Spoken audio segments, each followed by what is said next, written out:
How many discounts does USAA Auto Insurance offer? Too many to say here. Multi-vehicle discount, safe driver discount, new vehicle discount, storage discount, legacy. How many discounts will you stack up? Visit USAA.com/auto discounts. Restrictions apply. Switch to Verizon Business and get more from your internet without paying more for your internet. Get LTE Business Internet starting at $39 a month when paired with select business mobile plans. That's unlimited data, and with it, unlimited possibilities. Start saving today with Verizon Business, ranked #1 in small business internet customer satisfaction by JD Power. Starting price for 25 megabits per second LTE internet plan with smartphone plan savings, plus taxes, fees, and economic adjustment charge. Terms apply. For JD Power 2024 award information, visit jdpower.com/awards. Daniel LaRusso is no longer a disciplined karate student, but a pawn in a game of revenge by a maniacal millionaire. On this episode of the 80s Flick Flashback, I'm joined by guest co-host JB Huffman to discuss the 80s flick sequel that crane-kicked the franchise into oblivion with its cartoonish villains and lack of Miyagi-Do heart.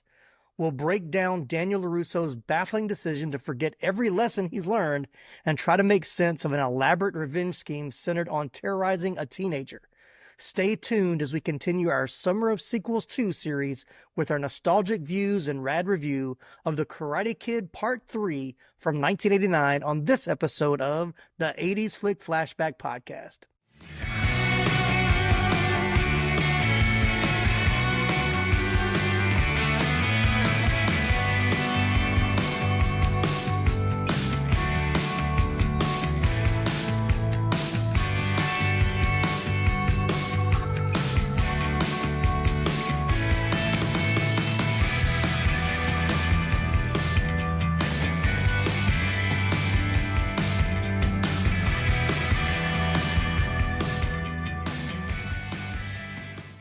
Well, welcome to the show, everybody. I'm your host, Tim Williams. I am thrilled to have back returning co-host who's back in the dojo for this episode. He's a man who understands that to analyze a film, you can't just watch it. You have to paint the fence, sand the floor, and prune the bonsai tree to understand what's beneath the surface. Please welcome back the All-Valley champion of podcasting, JB Huffman from Manly Movies Podcast. How you doing, JB? I'm doing great, man. Ready to talk about one of my favorite, I wouldn't say it's my favorite movies, but it's definitely one of my favorite franchises for sure. Yeah. Oh, yeah. Love the franchise. Not a lover of this movie necessarily. Not one of the better entries of the franchise. Not the worst, but definitely not one of the best. So, of course, you can go back to, I think, season 1 or season 2 of the show, and we covered Karate Kid 1 and 2. I think we did like back-to-back episodes. And so go back and listen to those. But we're here in the Summer of Sequels. We're tackling the part 3 of movie franchises that we covered already on the podcast. So let's jump right in. JB, when did you see The Karate Kid Part 3 for the very first time? Man, this is a franchise that I grew up watching. It's right up there with the Rocky series and the Back to the Future franchise. I just remember, I can't remember not watching this movie. And yeah, I must have been a really, really little kid. I mean, because it came out in what, 87? This came out in 89. The first one was out in 84. And I think part 2 was 86. And then this one was 89. So yeah. Yeah. So I would have been 4 when it came out, but I remember watching it when I was really little and not really fully grasping all the concepts until I was older. Of course. Yeah. I was definitely older. I mean, I remember seeing Karate Kid 1. I think I saw it in the theater. I know I saw the second one in the theater. I'm not sure if I saw the first one in the theater necessarily, but this one I know I did not see in the theater. This is one that I'm sure I caught on VHS, like when it came out, because it came out in the summer of 89 when all the other big blockbusters came out, and it did not last in the theater very long at all. So it wasn't at the top of my list. And so I want to say, I don't even think I rewatched this one a lot. Like I've seen the first 2 so many times. I almost know them almost by heart at this point. This one, not as much. So that kind of tells you where it stands with me on rewatchability. But how long has it been since you watched it before rewatching it for the podcast? Start to finish was probably 2021. Okay. I got COVID and I was off work for a week. Right. Of course, I watched all the Karate Kid movies and then probably 10 or 15 other movies that week. Right. yes, I remember watching it and listening to your podcasts on the first two.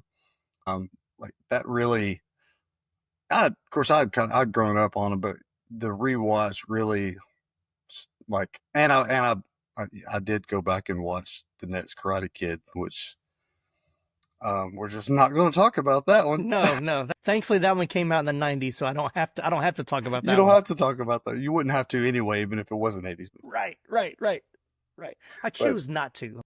Yeah, exactly. So yeah, that was the last time I think I watched it start to finish. Since then, anytime I'm somewhere and I see that it's on, I'll probably flip it on. It doesn't matter which one it is, 1, 2, or 3. Right. I'll turn them on and watch them, and then of course, I watched it again just yesterday. So good times. Yeah. It's been a while for me. I want to say that when I finally got into Cobra Kai, which is around the time that we did the episodes on Karate Kid 1 and 2, I think I went back and watched all of the Karate Kid movies around that time. So I'm sure I watched it then. Honestly, I don't know if I've ever seen the next Karate Kid. I don't think I've seen the fourth one. I think I've seen bits and pieces, but I've never watched all of it. But this one, I still, because it's Miyagi and Daniel, like, I feel like if you're going to watch the first two, you should watch this one as well. Like, it's just, it doesn't necessarily close out the story, but just because it's the last one of the two of them together, it has that kind of special part of it. But it's been a while. Even before then, it'd probably been, it might have been when I watched it on video that first time. Maybe caught it on cable a few times after that, just because it was on, I watched it. But yeah, isn't one that I've rewatched a lot. Like I said, I've seen the first two so many times, but it still has its moments. It's not like Rocky. It's not like Rocky 5 or anything, Gosh, yeah. Oof. Yeah. The Rocky we'd all like to forget. Yeah. So, but yeah, I'm about to jump into the Rocky franchise. That's coming up soon. So get ready. Yeah. It's hard. That's hard. It's hard to jump into a franchise in the middle in the 80s because the first two came out in the 70s. I was about to say, are you going to start from the beginning? No, I'm going to start with Rocky 3. We'll talk about the first two, but yeah. So anyway, all right, that's coming later. You'll hear more about that later. But anyway, so let's jump into story, origin, and pre-production.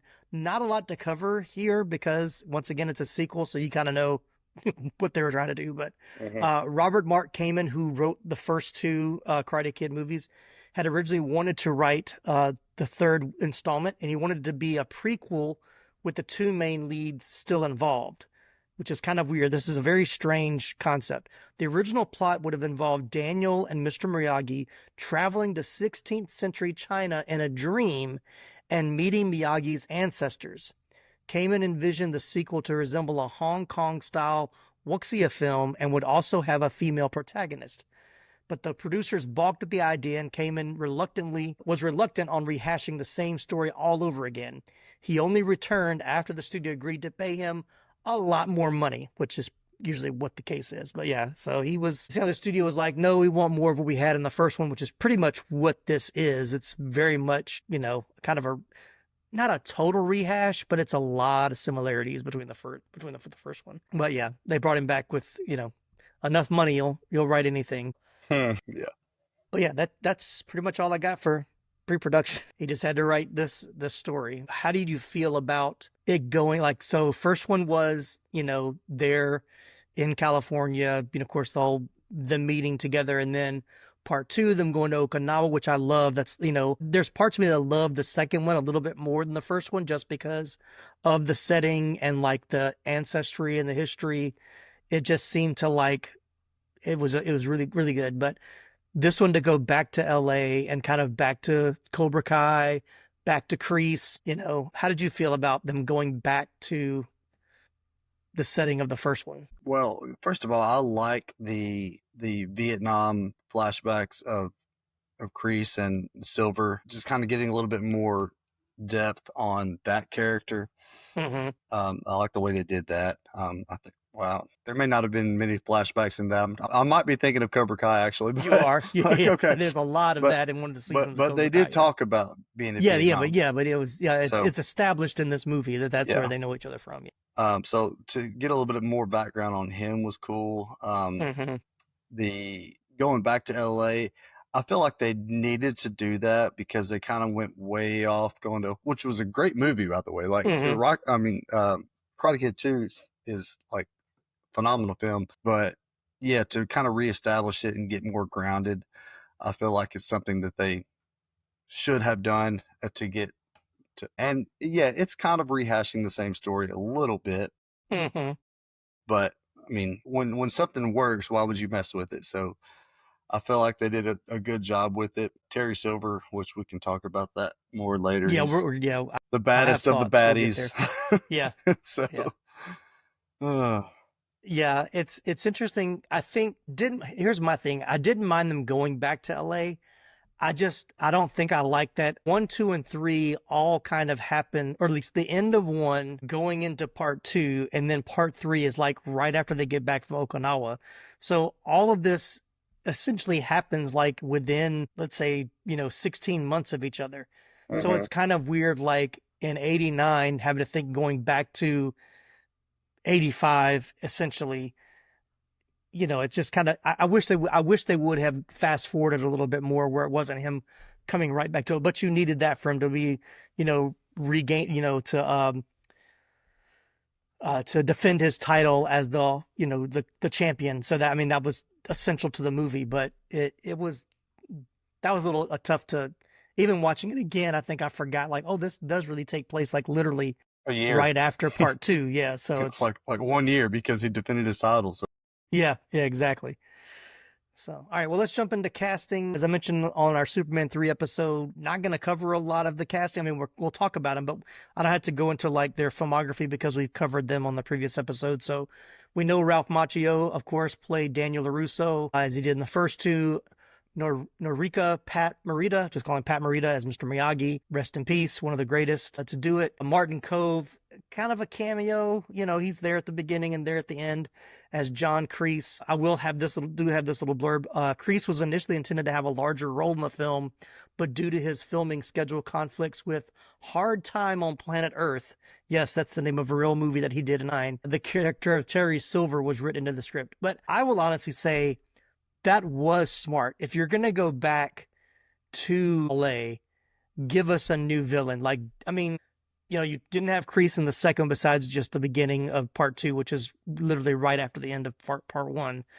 But having Terry Silver come in, I think, was smart to have a new protagonist that's, even I think one article said it's like he's Kreese to the 10th power. Like he's just even more outrageous, which becomes comical at some point. Like it's almost, he's really over the top, which really annoyed me watching it this time. Yeah. Yeah. I mean, he plays the part well, but some of it's just like, it's so over the, I liked him better when he was playing like trying to get, like winning Daniel to his side and being the Mr. Nice Guy. And you kind of seeing that two-faced thing. But when you first meet him, he's just so over the top, like, the way he's, I don't care, it takes to get it done. And, I'll just bribe this guy. And it's like, okay, this is not real life. I mean, this is not, he was just like overplaying that character. Anyway, that's my take on that. But let's talk about the man who played Terry Silver, Thomas Ian Griffith. Of course, he's best known for this role. He later reprised it in the 4th through 6th and final season of Cobra Kai, as well as voicing the character in the video game Cobra Kai 2 Dojo's Rising in 2022. He was also the head vampire in John Carpenter's movie Vampires. He was also in the sword and sorcery picture Kull the Conqueror, 1997. And he had a recurring role on the WB's teen drama series One Tree Hill.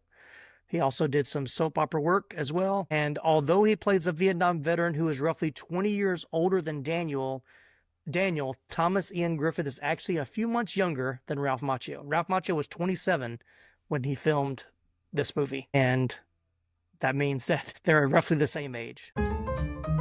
Whatever the occasion, effortless elegance is right this way. Because Hilton brings you new ways to stay courtesy of the Nomad London. And it doesn't stop at award-winning dining in a space draped in velvet and illuminated by vintage chandeliers. No, this day goes beyond with unparalleled personalized service and attentive hospitality. Oh, and did we mention the Nomad London can be booked using your Hilton Honors points at Hilton.com? Hilton, for the stay. So, you just started using LinkedIn Premium. Now what? Well, on your premium company page, you noticed around 7.5 times more page engagement and 5 times more page views. Well done. And now, new clients are messaging you. All because you're using LinkedIn Premium, which helps you get the business growth you want. Think big, small business. Think big. Start your free trial at linkedin.com/premium small business. That's linkedin.com/premium small business. Wow. That kind of obliterates my opinion from watching. When I rewatched the first one, I felt like Ralph Macchio looked like a total kid. And I was like, yeah, how much older is Elizabeth Shue than him? But apparently she's probably younger, actually. Yeah, she was. Yeah, I think he was like, so he was 20, he's either 21 or 22. Certainly she wasn't that much younger. I think she was like 18, 19. Like they both played younger. But yeah, I mean, that was the whole thing about that. I mean, that's Ralph Macchio, like how he got into The Outsiders was because he looked like he was 14 and he was, 17 or 18 or whatever. So it's like Michael J. Fox, man. He looks like he's 12, Oh, yeah. Yeah. Baby face. But yeah, so what did you think about Terry Silver or the portrayal? Was it too over the top for you like it was for me?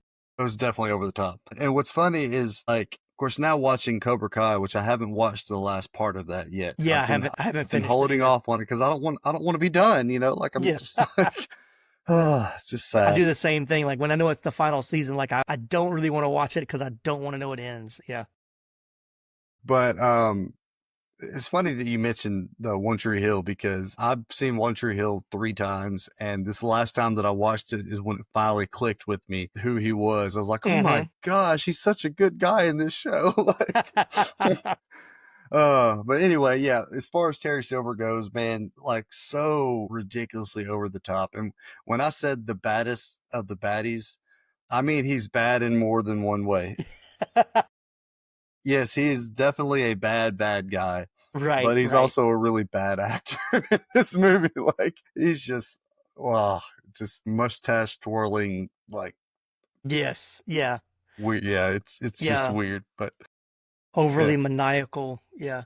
But, I mean, it fits with a lot of the themes of the 80s movies, too, though. So, I mean, yeah. That's actually the only movie I've seen with him, other than I have seen Triple X, but he had a very, very small role in that. Oh, yeah.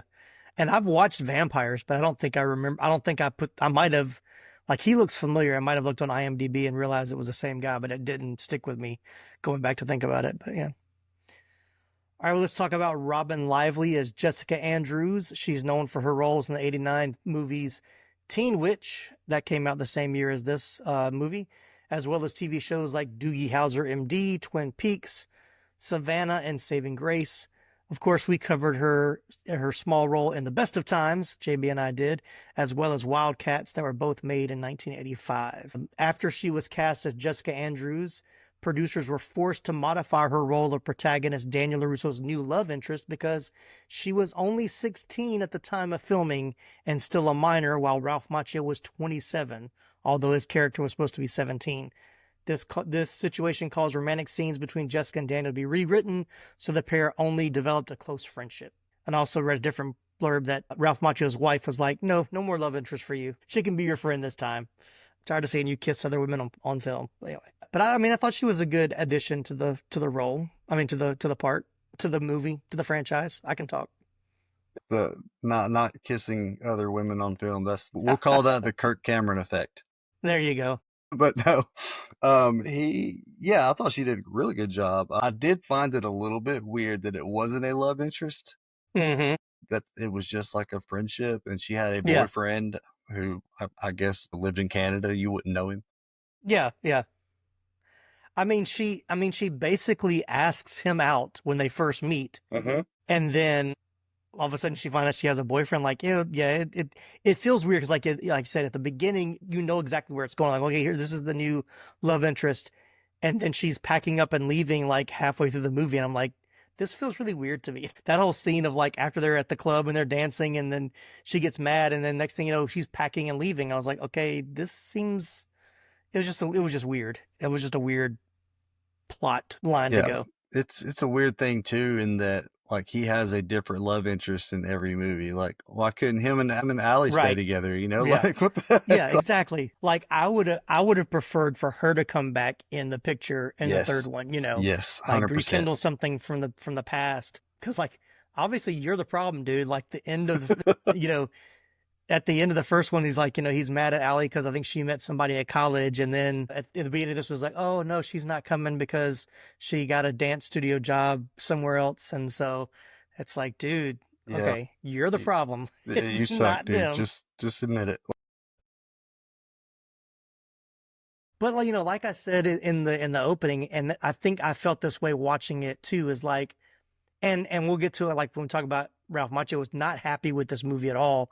Because there was he felt like his character hadn't grown any. And it's true. Like he's making the same, he's still acting like, which of course he is a kid, but still it's like, you've already kind of gone through this twice already, you know, kind of learn from your mistakes, but you know, just a hot-headedness and like him going off the handle, like, yeah, this shouldn't, like you should be past this, have a different challenge to overcome by the third movie instead of just rehashing the same things over again. It just, that got a little irritating about halfway through. It's like, come on, man, we've seen you do this too many times already. Like, you know, just wise up. Yeah, you also have to consider he's 19. So yeah. So I'm just like, I mean, I get it. Like, and he's also trying to understand something that is being taught by 60-something-year-old man. Yeah. And so the wisdom that he has gained in his 60 years cannot be replicated into a 19-year-old kid, like in 1 year. So I think I'll give him a little bit of grace for it, but yeah. All right, let's talk about Sean Kanan as Mike Barnes. And Sean Kanan is no relation to the writer, whose last name is Kanan. But as a teenager, Kanan studied Shotokan karate under Sensei William Stoner. By the time he landed the role, Kanan had a good foundation of Japanese karate, which would be essential for portraying the central villain opposite hero Daniel LaRusso. He trained at a school run by karate master Fumio Dumura and was stunt coordinator and Tang So-do master Pat E. Johnson. So he was, I think they said out of like the 2,000 different people that auditioned, he was like the best in martial arts, and he was the only, in all of the movies, he was the only one that actually had karate experience before being cast. So he kind of knew what he was doing. So, and actually, I think I didn't put it there, but like even Thomas Ian, who played Silver, had training as well. Like he was already, I don't think he was a black belt. I think he said he was a green belt. But he had, he actually had karate background as well. But for Sean Kanan, unfortunately, during filming, he suffered internal bleeding after injuring his omentum, a membrane that connects the stomach with other organs, supplying them with blood along with physically protecting them. He collapsed at a Las Vegas hotel 4 days after shooting the scene and underwent life-saving surgery. Yeah, crazy. So, but yeah, he's also appeared as a bad boy with a heart of gold on the CBS soap opera The Bold and the Beautiful. He portrayed the same character on the sister show, The Young and the Restless. He also played A.J. Quartermain on General Hospital. His other most recent movie credits include 2 2021 films with Bruce Willis, Survive the Game and The Fortress. He's still in the business. And he did pop up on for like 2 or 3 episodes of Cobra Kai, I think, in like season 3. I think he popped up. It was pretty good seeing him, still kicking butt. What was it, he was like a furniture salesman or something? Yeah, he was. Yeah.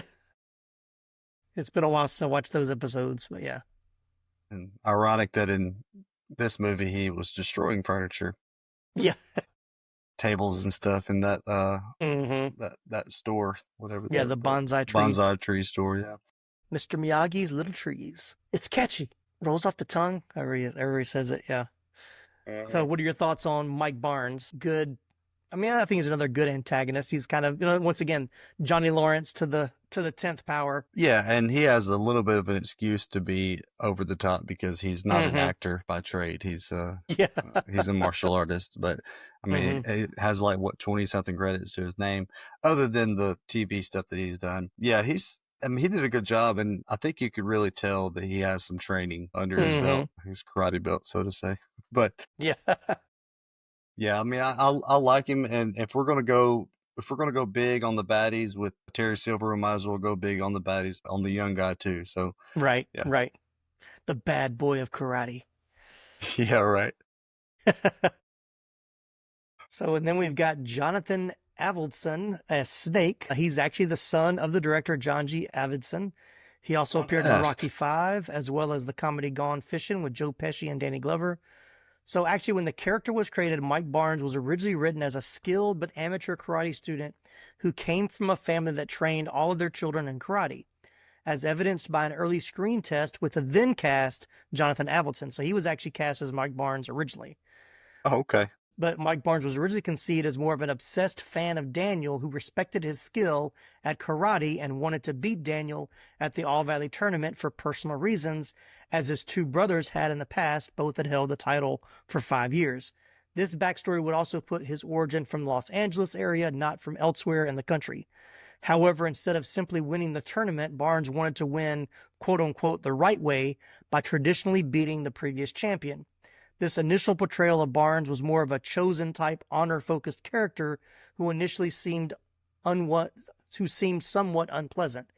In this original version, Mike was less outright aggressive and more affably evil, trying to passive-aggressively manipulate Daniel into competing against him by first complimenting him and then beginning to take a darker tone when Daniel refused. This backstory also mentioned that Mike had been training to fight in the tournament since he was 14. However, the filmmakers ended up rewriting the script, and it was decided that Jonathan Avildsen would not work out for the newer Mike Barnes the filmmakers wanted, because they wanted a taller, more muscular, physical, imposing, and intimidating nationwide karate champion. The newer Mike Barnes was written to be more aggressive, less friendly, and without any motive other than personal wealth. It's likely they made this change to raise the stakes to Daniel fighting an unhinged and greedy professional karate fighter, as well as to cement the wealth and power that Terry Silver had access to and the lengths he was willing to go to humiliate Daniel and Mr. Miyagi. Since the filmmakers had been previously impressed by Sean Kanan's intimidating audition, Kanan made sure to intimidate Ralph Macchio to be remembered by the filmmakers, who had already seen thousands of other hopefuls. So they called Sean Kanan back and told him that he got the role. However, Jonathan did such a great job on his early Mike Barnes screen test, the filmmakers wrote the character of Snake for him, a character who was much closer to Avildsen's original portrayal of Mike Barnes. Okay, that was a lot. So yeah, so I thought it was interesting that he was, the guy that played Snake was the original Barnes, but a different type of character, more passive aggressive. And, I kind of like that other backstory better, but I understand why to have the connection with Terry Silver makes more sense for him to be just somebody that Terry Silver pays to come in from out of town, doesn't know who Daniel is, doesn't care, just really there just to, be the bad boy of karate and just, make some money. Yeah, that original story is a more interesting story, but this one fits with the plot more. Yeah. Yeah. I didn't realize, I didn't go and look at I was going to be surprised on all this because I didn't go and look at any of the act, but I didn't realize when you said Jonathan Avildsen, I was like, oh, that must be John's son, but yeah, apparently is. Okay. Yeah. Cool. All right. Well, that's all I have on the cast. Anybody else that we need to mention? I mean, there weren't really, those were kind of the main characters.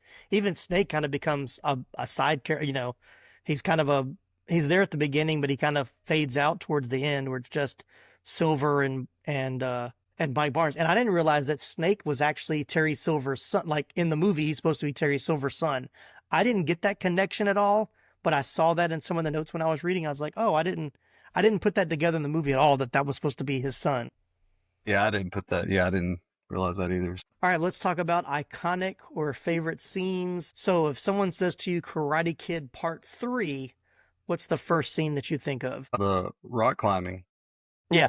Going down to get the bonsai tree. The bonsai tree. Like that whole scene was just so memorable to me. Mm-hmm. And I also have to say the one where he asks Mr. Miyagi to teach him how to sweep, and he goes and gets a broom. Yeah. It's like, look, you go back and forth like this. Right. I'll always remember that from when I was a kid. So yeah, those two are probably the most memorable to me. Yeah. Yeah, I was gonna say the going down to get the bonsai tree is probably the one that sticks out the most. That's the one that stands out the most from this one for this one. And then in the scene where Daniel has to break all the wood pieces and the human frame, whatever, with Mike Barnes' picture on the front, it goes back to when Kreese was like, I want you to make his knuckles bleed when he remembered breaking the glass. And of course you see Daniel hitting that wood plank or whatever with Barnes's face on it, and his knuckles starting to bleed. And it's like, oh, okay, that, I will say Silver had a great plan. Like the plan worked to a T, which is almost irritating. Like there should have been something had to have gone wrong at some point. But I mean, everything played exactly the way he thought it would. So, I guess he's a smart businessman. He knows how to connive and control. But yeah, he played well. The one that I didn't get, though, was why did he show up at the club to pay the kid to, pick a fight with Daniel for him to punch him? I know they needed that for, Daniel to then have the realization that's not him, that's not who he is. But that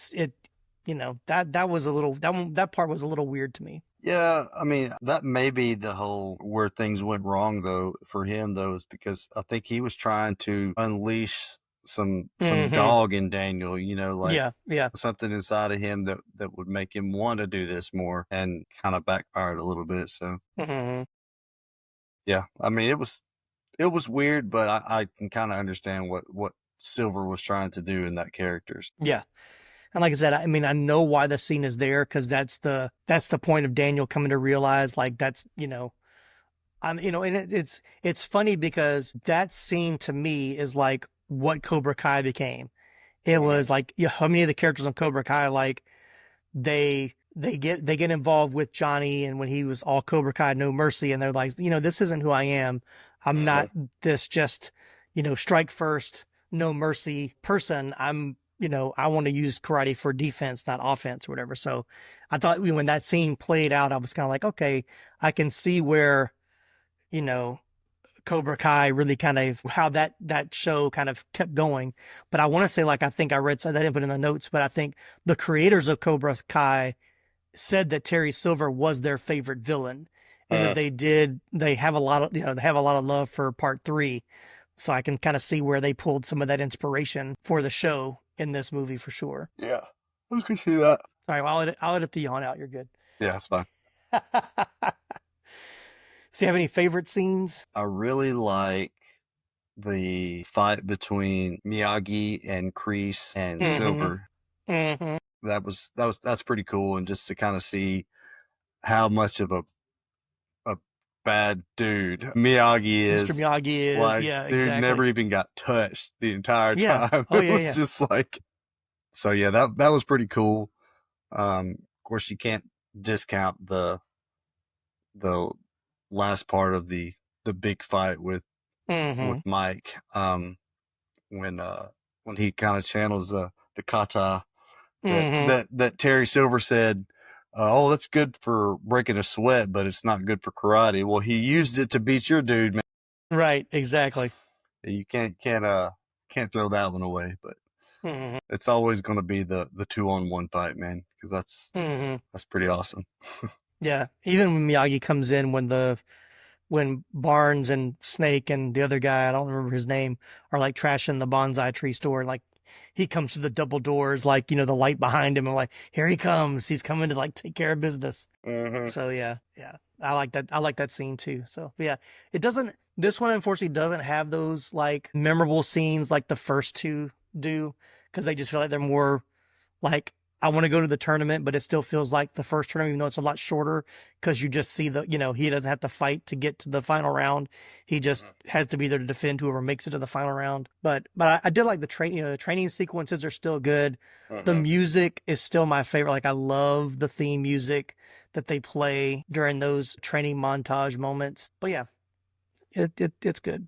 Like I said, I don't really have too many to mention. This isn't one that we can kind of go on and on and on about scenes, I don't think, unless you've got more you want to talk about. But there weren't a lot for me, unfortunately. Training montage, man, a good training montage was iconic in the 80s. Yeah, of course. Late 70s and 80s. So yeah. this was this definitely one of the good ones there for sure. Any favorite lines or dialogue that you remember stood out to you? Just the sweeping line. Yeah, that was good. Can you teach me to sweep? Sure, I'll teach you to sweep. I just said this one thing, and I won't ask you anything else. Can you teach me to sweep? You just go back and forth just like this? I'm like, yeah. I'm like, you hear yourself, right? You just said sweep. You didn't say sweep. And then it's like, he's teaching you the sweep move. Don't you know that you got injured in the first one by when he told Johnny to sweep the leg? Mm-hmm. Like, this is, you're learning the move that almost broke your knee, in the first movie. Yes. I did like the, whatever stuff that he used when he caught Daniel coming in with limping. He's like, what's wrong with your foot? What foot? That foot. It's like, oh, no, that happened. And he like puts the bowl with the hot water and whatever the spices or whatever he put in the bowl. And he's like, what's in that? Better you not know. And then, that you got to have some of that ancient or, the ancient magic to quickly heal him as he needed. Uh-huh. All right, let's jump into some trivia. There's not a lot in here either. There just wasn't a whole lot on this movie, unfortunately. But I will mention this. According to star Robin Lively, Ralph Macchio was extremely difficult to work with on the set of the movie. Macchio would often show up to work late and complaining about various aspects of the movie. He would later admit to being unhappy with the script for the movie, and as a result, that making the movie was an unpleasant experience. He also claimed to dislike the final cut of the film, likely causing him to leave the franchise until nearly 2 decades later with the streaming series Cobra Kai. According to director John G. Avildsen, in a 2000 interview, he himself was no fan of the movie. He considered it, quote-unquote, horrible imitation of Part 1, which will baffle those who hadn't seen the first 2 films and insult those who have, unquote. He agreed with star Ralph Macchio that making the picture was a miserable experience, largely because the screenplay was hastily written and sloppily rewritten, which is a risky procedure at best, and for us, it was deadly. I don't know about deadly, but yeah, it wasn't the best. Wasn't the best. Yeah, I mean, like I said, there's still some redeeming qualities to it. Yeah. It's just not the the best. I say one thing I can say about it for a movie trilogy, it does hold good consistencies because you have the same writer and same director for all 3 films. Uh-huh. So I could see this, them coming back to Part 3 with a totally different writer, totally different director that didn't understand the nuances of the character as much, even though, we know it lacked a lot of what the first 2 had, but at least it still fits still fits with the other 2 movies. It doesn't seem like a huge departure from what you came to expect from the first 2. Yeah, and you don't see a lot of that either, as far as having the same director for. The Indiana Jones movies is the only ones I could think of that really has the same directors throughout the entire thing. Back to the Future. Yeah, sure. Back to the Future. Yeah. So, but yeah, there's a lot to be said about that. They all kind of fit in there to the director's vision. So. Mm-hmm. Mm-hmm. This is something I did not know until doing the research here, but Paula Abdul took on a role as dance choreographer on The Karate Kid Part 3, although there were no specific dance scenes in the movie besides Ralph Macchio doing twirls at the dance club. I mean, all he did was like move side to side and then do it, which I thought was laughing. He just does a big turnaround or whatever.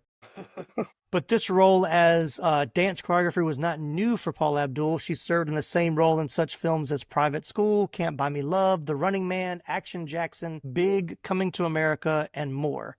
A year after The Karate Kid Part 3, she choreographed the second Oscar Awards ceremony. I know we talked about her being the choreography in Coming to America way back when. But yeah, I think that's, hey, she get the job, she can do it. So, as a little dancing, I thought maybe she choreographed some of the fight scenes, like add a little twirl here, add a little, move your hips this way. Was it? He's telling Daniel, like, move your hips. Yeah. That's where the power is. The power's in your hips. Let's see. Do I have anything else in here? Last one, just about, we'll mention Snake's character again. Jonathan Evanson's character Snake was announced to have died in the 6th season of Cobra Kai. This was done because he retired from acting in 2002 and was not interested in reprising the role when asked. So he just chose not to come back. Cobra Kai came out just a few years after his dad died. Yeah, that's true. Yeah, his dad died in 2017. Yeah, that's true. So probably, I mean, I don't think I would want to either. Like, yeah, yeah. so. Yeah, that's totally understandable for sure. For sure. All right, let's jump into box office. Karate Kid Part 3 debuted in American theaters on June 30th, 1989, and failed to take the top spot at the weekend box office. Batman and Honey, I Shrunk the Kids maintained the number 1 and number 2 spot, respectively, for the second week in a row. The only other 2 new releases that week, the Jerry Lee Lewis biopic Great Balls of Fire, which debuted at number 7, and the critically acclaimed Spike Lee drama Do the Right Thing debuted at number 8. So like I said, summer of 89 was tough to be, trying to match the success of Batman, Lethal Weapon 2, Ghostbusters 2, Honey, I Shrunk the Kids. I mean, there were just so many huge movies that summer. So I can see why this one failed to hit the top spot. Didn't Back to the Future 2 come out in 89 as well? I think it was 80. Was it 89 or 88? Because the third one came out in 90. Right. So I was thinking, I thought they did them. It might have been, yeah, I think it was 89 because Who Framed Roger Rabbit was 88. And then, yeah, Back to the Future 3 was 89. You're right. You're absolutely right. Good callback. Yeah. All right, it's time to take a look at how well this 80s movie holds up today. The all-new Rewatchability Nostalgia Meter is our way of measuring how enjoyable a movie is for repeat viewings along with the waves of nostalgia it brings. Here's how it works. It's a 1 to 10 scale. Any number between 1 and 10 will do, but here are a few parameters to help you decide. At the bottom of the meter, a number 1 means I saw it once and that was enough. Right in the middle is a 5, which is considered a good rewatch every couple of years. And at the top, the highly coveted number 10 is highly rewatchable and full of nostalgia. So, JB Huffman of Manly Movies, where does Karate Kid Part 3 land for you on the Rewatchability Nostalgia Meter? A lot lower than the first 2. The first 2 are easily 10s. Yeah. This one would probably fall somewhere in the middle, around maybe a 5 or a 6. But the thing is, like, I'm such a completionist. The first 2 are so rewatchable that I'm probably going to watch the third one as well. Yeah. I mean, if it was a standalone movie, I wouldn't rewatch it very much. Mm-hmm. Since I like the first 2 so much, I'm going to rewatch them every few years because every time I rewatch the other one. So, yeah, I agree with that. Yes, I was going to say a 6 is kind of where it was landing for me for a lot of the same reasons. But like you, if it was a standalone movie, probably not. It'd probably be much like a 2 or a 3. But because, like you said, because how much I enjoy 1 and 2 and knowing it is like a real continuation of the story, like it literally picks up from where 2 leaves off pretty much, or, happens right after 2. You kind of have to watch it just to like finish the story. So, but yeah, I agree with that. I give it a 6 because it's worth revisiting every so often, but definitely not one I'm going to want to watch every year like I would the first or the second one for sure. All right, well, let us know where you think the Karate Kid Part 3 should rank on your Rewatchability Nostalgia Meter.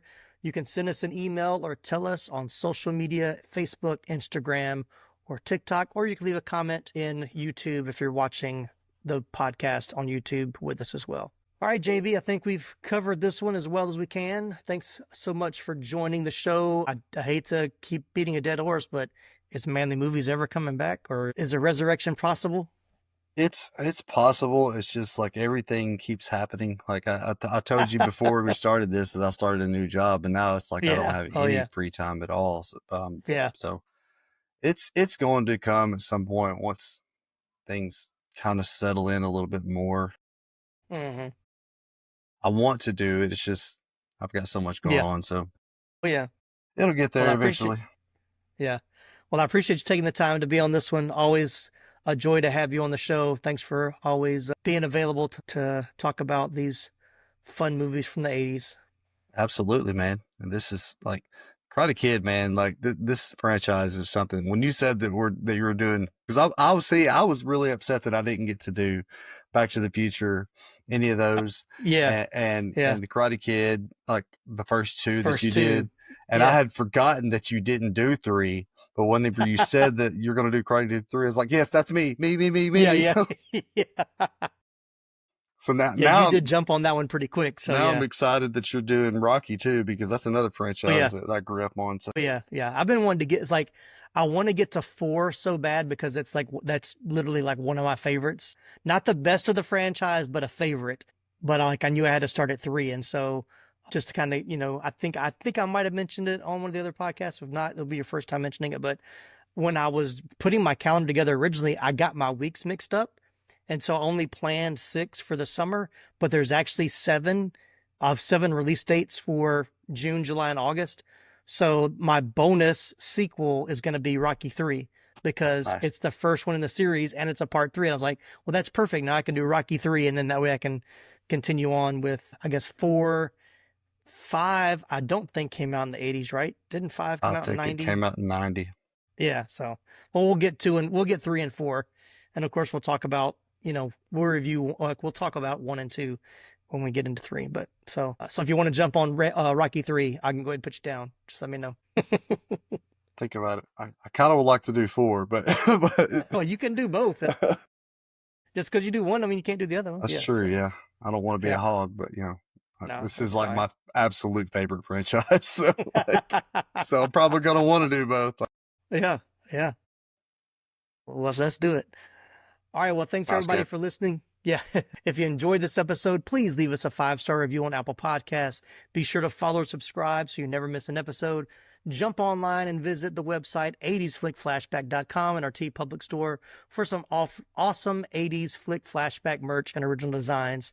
I just launched a new collection of designs inspired by previous episodes like Caddyshack, UHF, and Weird Science. Thanks again for tuning in. I'm Tim Williams for the 80s Flick Flashback podcast. They made you suffer, so I'm going to make them suffer and suffer and suffer. And when I think they've suffered enough, then I start with the pain.